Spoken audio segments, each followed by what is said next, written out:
Fort Knox 5 from Washington, D.C. I'm Steve Raskin. And I'm Jason Brown, Qdup, artist on Fort Knox Recordings, and we DJ a 4-deck set together. This is my 11th year here, which is pretty incredible.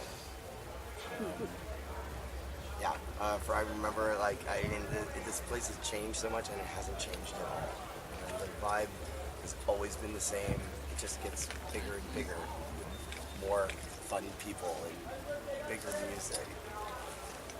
It's been an amazing. It's amazing to actually be a part of this family, being so far away, being from Washington D.C. The fact that we were, I was talking to someone last night about how we even got brought into here, because I was like, I can't remember why. I just remember John telling me, oh, we're doing Shambhala, and I was like, all right, cool, whatever, and because we had met Ace and Vinyl Richie and Check and all the original DJs, Matt the Alien and Whistler, our first time in Canada, and we just immediately clicked with them. There was some connection, BC to BC. The music that we were making really didn't have a home on the East Coast. We were kind of doing music in a vacuum, I kind of felt. And as soon as we came to Canada, literally every person that we met from the very first time we came in here brought us into the family, and then vouched for us. So, after meeting Scotty and that whole crew, and then they're like, oh yeah, you need to play Shambhala. It's been an amazing adventure. I love it here. It's unmatched in the whole world. I agree. You can't find it in any other festival. No, and we play a lot of festivals. Though? What makes it? Because there's no corporate sponsors? Well, is it the Magic everything. Woods? Yeah. It's a lot of details as well, Yeah. but a big part for me is the curation of the music. All the stages. This place has all the favorite stuff that I know is my favorite stuff, and then all my favorite stuff that I don't know is my favorite stuff. So it's a big combination of all of that, all the little details. It's privately owned. They think about it. They improve. They build infrastructure. They give back to the community. It's the real deal. And the fact that it's been in this location, growing and growing and growing. We've done 11 years, and it's been going on for what? 19 now, right? And I love hearing the stories of it starting off as literally everybody from Nelson, coming and having a barbecue, and then staying 1 night, 2 nights, 3 nights, and they're like, yeah, we need to do that again, and then just growing and growing and growing. And it's been as opposed to a forced evolution, it's been a natural evolution. And every year, because it's in this space and it's the family owned, they get to put more and more details, like Jason was saying, into it. Water, electrical, from everything. Mm-hmm. And the food, the vending here is amazing. Better food than we can get in the neighborhood. I was recently in Serbia for Exit Festival, and by the end of the night, by 8 a.m., the place was covered in garbage. Yes. Completely covered in garbage. And people don't do that here. No. I mean, you see your odd whatever, but it's not disgusting, No, right? not at all. And you even see people going in spending their mornings all mangled out and picking up trash. That's pretty cool. That's a morning expedition. Let's go pick up cigarette butts. Yep, saw a guy at Fractal Forest last night. He was so stoked, pick up a can. I got one! Yeah. Throw it in the garbage. Yeah. Move on. So when you guys come to a Shambhala or music festivals, what do you guys do? When you're not performing? Do you guys hang out? Experience. Yeah. I mean, they're very... Participate.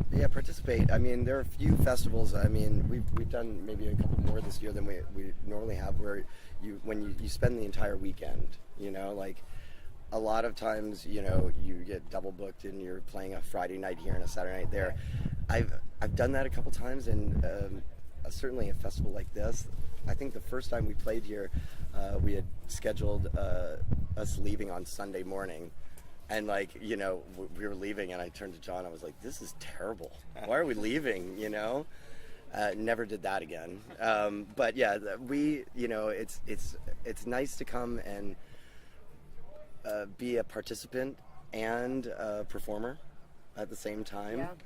And especially, it's nice to be able to get the vibe of the festival before you play too, because sometimes we might know that we're going to play particular songs, but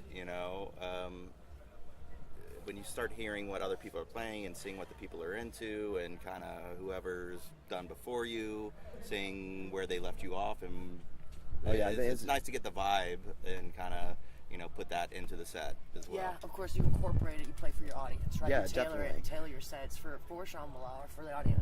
oh yeah, I mean, and especially here, I mean, like everybody really brings their A game here. It's like people debut songs here, write specific sets, Sticky Buds, like crafts in, exclusive things that are they're first heard here first, and it's like amazing.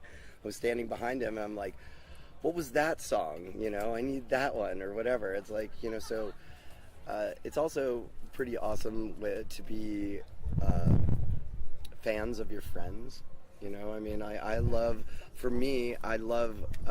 when I'm performing and the first like 3 rows or behind us, whatever, it's all our friends, and they're having as good a time, if not more fun, than everybody else, and everyone's having a really good time. And that's I think we're inspired by each other, and like when you flip that role between the performer and the fan, it's inspirational to say the least. Of course, making new friends too, right? Absolutely. Constantly. Absolutely. Is there anyone that you're looking forward to seeing here that you haven't seen? I've never seen Cut Chemist, and he's just legend. I can't. I know. Well, I've seen tons of videos, and obviously I'm up on his work, but I haven't seen him live, so that's like the one. I try not to. I realize that if I especially here, if I check off like a list of everybody I'm going to see, I'm just going to be disappointed in myself. So I have to pick 1 or 2 things that I'm like, okay, I'm definitely going to make this, and then I kind of go with the flow and try to make as much of it as I want to see otherwise. Yeah, cool. Cut Chemist is definitely one that's up there. And you, Steve? Wow. Well, we had a chance. We played with Questlove, and John actually opened up for Questlove, and I would love to see. I don't know. Like it was, I had this photo of them like with the to their afros Both together, and it was just like it was like the most perfect photo, and they really clicked, and I don't know. I kind of have this pull to go and like just reconnect that, I don't know. I really wanted to see Ronnie Size last night. Totally. Oh, it was sick. I like one of my all-time favorites. I mean, I started off as a drum and bass DJ with Thunderball back in the day, and like it was like Ronnie Size was like, but I could not extract myself from the Fractal last night. Yeah. My 18-year-old self just lost it. I missed it. I've had multiple conversations with people about seeing like the Ronnie Size represent full live band. The full live band back in the day. Forever ago at Buzz in DC, and to this day I think it was my favorite like live like PA live electronic set that I've ever seen. Just full on drummer, stand up bass, just getting it. Wow. And make sure you check out the Grove Sunday night. They've got some phenomenal things going on. Yeah. The sound system there is Yeah. killer. Oh yeah, that space. Talk about like an evolution of Shambhala.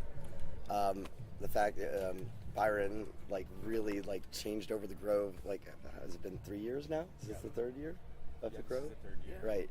And before that, it was the Labyrinth and the Psytrance stage, which was a remnant from the nascent beginnings of Shambhala, and that space was always so amazingly beautiful. And I remember like getting there one year and being like, "Wow, this space is not this space needs to have a different kind of music, and for it to be like transformed into the Grove and curated the way it has been, fucking phenomenal. Yet another amazing place to get lost in at Shambhala. Yeah, it is really, really something. And it's so cool in the back where they have all those like log areas. They got that little waterfall. I put $5 in the waterfall and just let it float around. See who's gonna pick that up. Some good karma. I also stole a raft, so I think that balances it out. It's not my fault.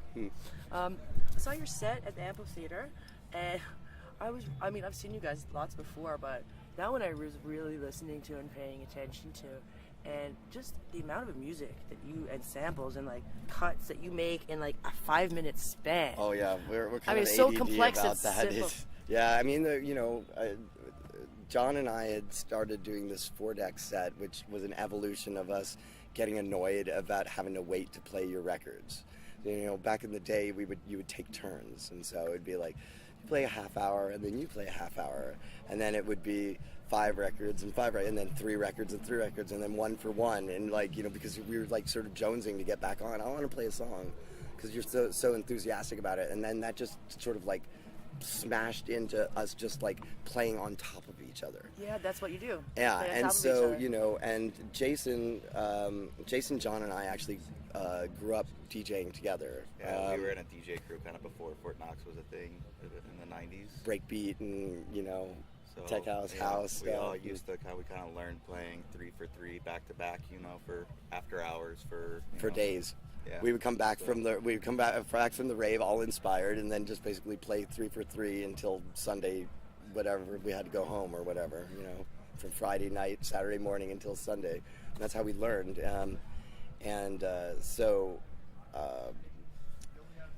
Jason, obviously, when everything happened with John, it happened right before Shambhala, and I was actually even questioning whether emotionally I could even pull off Shambhala. It was our 10-year anniversary.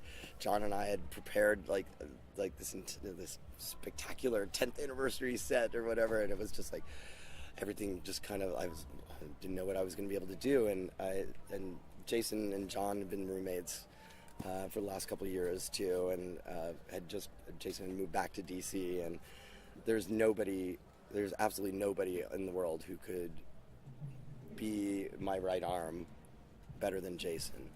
And, you know, because of the history, and we have the amount of music and knowledge that we share, and also the amount of knowledge that Jason had of what we were doing. I mean, you know, Fractal, that was... that was actually the first time we'd ever done the 4-deck thing live. It exceeded... It was way better than we'd even planned it or practiced it out to be.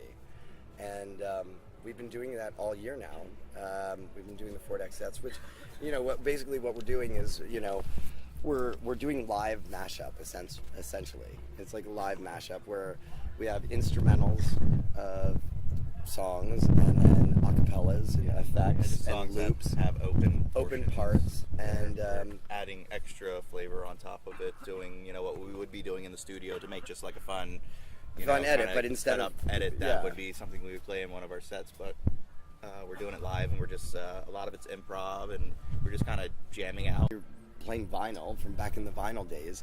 Like, I mean, there's an art and a craft to blending these things together, and you could pull off a set like we're doing with an Ableton kind of thing, and like be able to also freeform it and stuff. But there's something about DJing it where like everything is sort of teetering, like it's almost falling apart and almost gelling at the same time, and you really have to work to like keep these things together. And then as soon as one thing is in, we're flipping it up and changing it out. And that's what you were asking about, and repeating samples from a song earlier that get echoed later, you know. Yeah, and then you get to, you know, pull like the James Brown woo, whatever that was in actually in the sample, and then play it as a sample. And like, so it kind of blurs the boundaries of what the songs, where the songs are and where they end. Yeah. You must have to have like a huge musical repertoire in your brain to like be able to piece this all together. I don't know about you, Jason. I can never remember the song names. I'm like, it has funk somewhere in it. It's like every song in my catalog has funk somewhere in it. I'm like, it's funky, funk. It's a little bit of a different experience. We always had this joke about, like, you know, when you had vinyl, you could be like, oh, the red one, and that's like something that's a loss from the physical product. Yeah. But it's just different. Well, I remember back in the day too, like some of my favorite records, I have no idea who the artist is. I don't know what the song is, but you'd be like, the red record, inside cut, start after the little drop.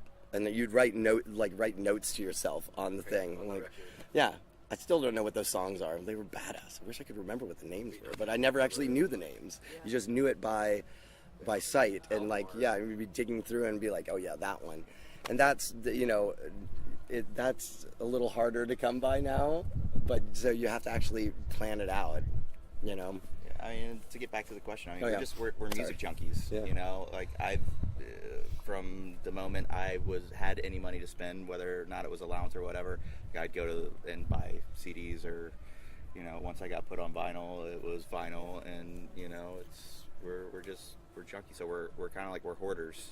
Which is the key to being Oh my God, yeah. I mean, the amount of music that's on our computers is ridiculous. You guys have a lot of backups too, because you don't. Yeah, you have to have backups, but the thing is, like, things get lost too, and like somebody will play a song and be like, oh, like I need that one, and then like, oh, I've had it for like months, but didn't even know you had it.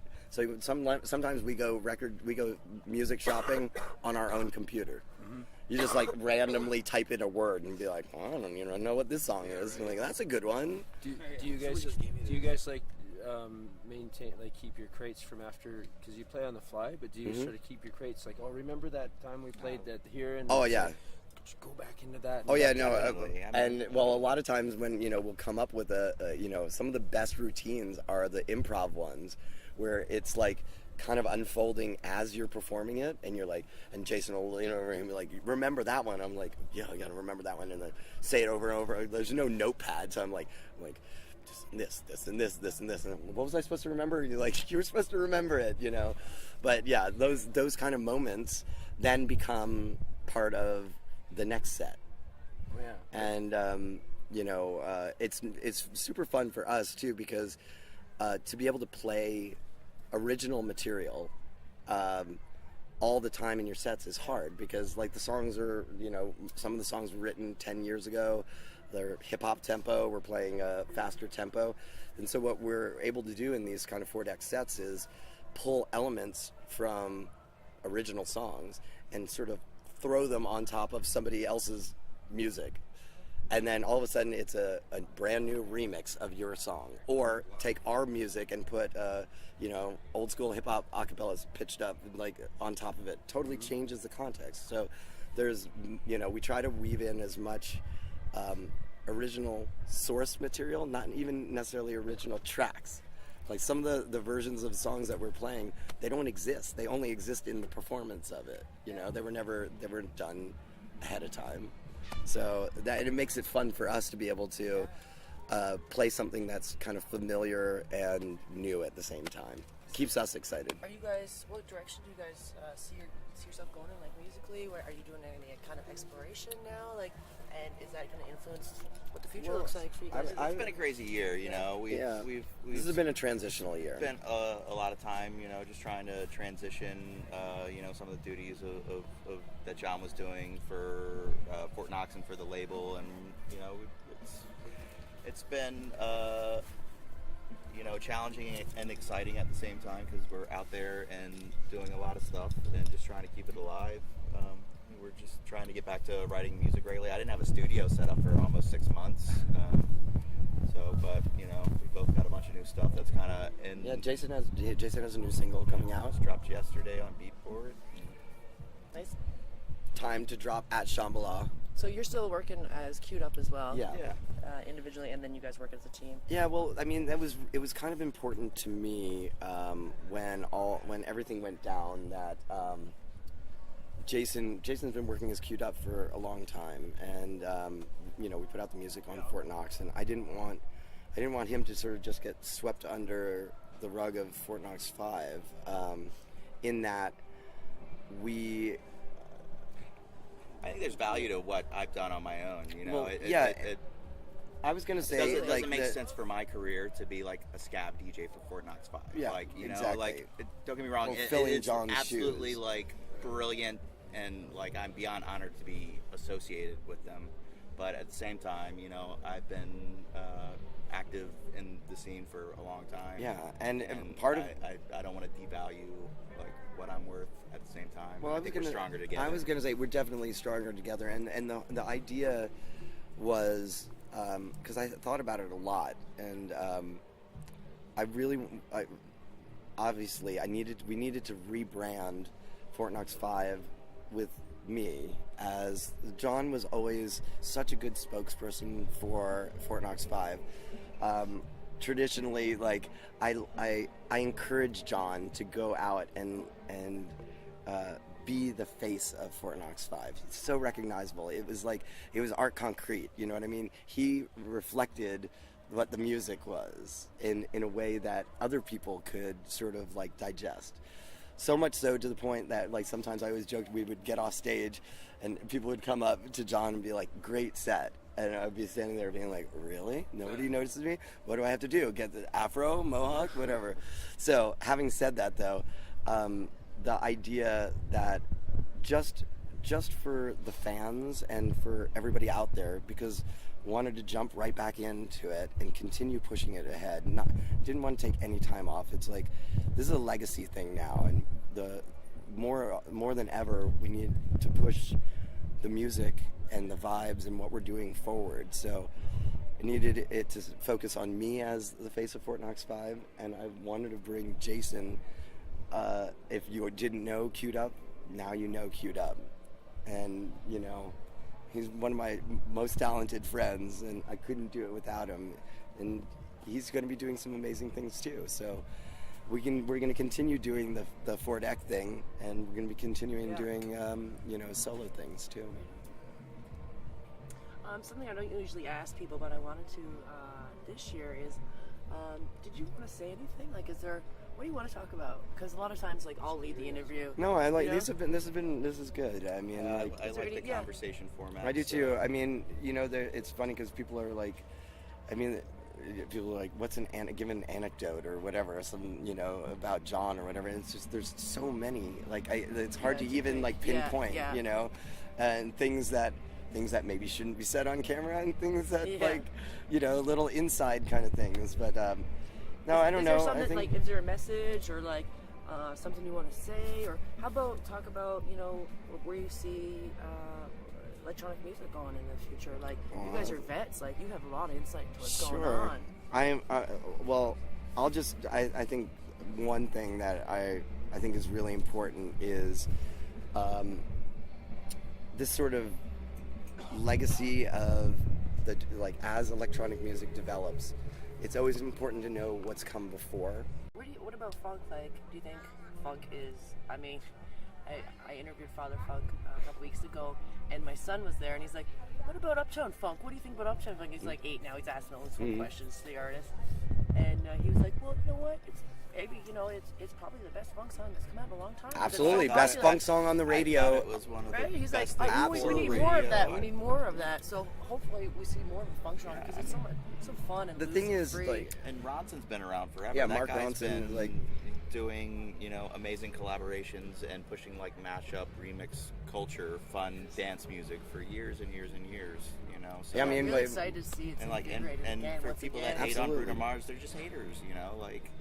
That was a good funk track. Like if I heard that and somebody told me it was from 20 years ago and it was this track, I'd be like, oh yeah, that was just like this other track from 20 years ago that I liked. Yeah, it's good. Bring it to the masses. Yeah, I mean, and honestly, that was the first time I remember when it came out too. John said, finally, something that's on the radio that is similar to what we're doing, the vibe or whatever it is, and I mean, I think funk music in general is like it's in everything that we listen to. It's just how overt is it? How overt is the reference? Is it a retro reference? But in reality, music's either funky or it's not. So funk to me is just like, it's not a genre. It's just it's a vibe. It's an attitude. It's a common thread throughout all music, really. Yeah, and especially with what we do, we've always been sort of anti-genre. I've always felt that genres in themselves, sort of like just by making the definition, it's like we're this but not that. It's just like never understood that. And we come from the time where you would play like hip hop and then house and breaks and drum and bass, and like you could play all those different genres. Yeah. Now people would leave because they don't like it. Oh, I don't like this type of genre. And so Genre the idea of the sort of blurring, to me it's just funky music at different tempos, it's for me, it's great to see that attitude being brought back into. I see it in all our friends groups. The desire to play little bits of all the music that you're inspired by. Yeah. I remember years ago in the what was the 80s and 90s, like it used to just be electronica. Oh yeah, there was. It's Oh, and crazy. house. Yeah, And techno. Yeah, of course, but it was under that one category, Yeah. right? Yeah. That was all it was, and who gave a fuck? Well, Really? that's kind of what the EDM term is, you know. And yeah, there's like this when somebody says EDM, the stigma of what has become, you know, popular, Cheesy, pop, mega US rave, Yeah. you know, Pop sort version of, you know. electronica. But to me, it's like it is that all-encompassing, the same sort of. Yeah, you know. but it got really snotty, you know? Yeah. Like EDM is the snotty version of electronica. Right. I was talking to someone earlier about, well, we were having a great debate about it, about those mainstream electronic festivals, and, you know, they're so heavily sponsored, and you're like, you know, they suck, and blah, blah, blah, and I was like, you know what, it's opening a person's mind just a little bit, leading them on a trail to maybe Shambhala or something else, Sure. right? If I think you're they're curious. good things. I mean, there's always going to be misuse of something that someone can make money off of, right? You know, and then that's the whole thing is the co-opting of, like, you know, everything that's underground eventually becomes popular culture if it has any merit. So, you know, that and there's always a sense of loss when you're like, oh, we've been doing this for 10 years and now you're just catching on to it or whatever, and then, you know, it's sort of your identity gets taken away from And you, watered co-opted. down. Yeah, and then you can't all of a sudden you're like, well, I'm not that guy, but that music is what evolved from, you know, what I like. But Jason, would you like to say anything, or do you have a message, or something you wanted to talk about, or communicate to your fans, or anything? Love you guys. You know, I love my life. I love that you guys enable me to come out and do what I love. You know, that's about it. Solid. deep thoughts. Love you, bro. Thanks so much, guys, and enjoy the rest of your time in Shambhala. Absolutely. Thank you.